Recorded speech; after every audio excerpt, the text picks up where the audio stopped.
It often happens to see on the internet ingenious methods to help you with different tasks you have to do in your home.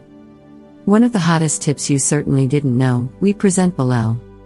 This ingenious method will make your clothes no longer electrified. All you have to do is put a few balls of aluminum foil in the washing machine next to the dirty laundry. See below how the idea works. In order for the white clothes to maintain their hue as long as possible. This trick was discovered and is as simple as possible, but effective. All you have to do is put a few aluminum foil balls in the washing machine. Aluminum reduces static electricity and enhances the detergent action. You can use the same ball for half a year.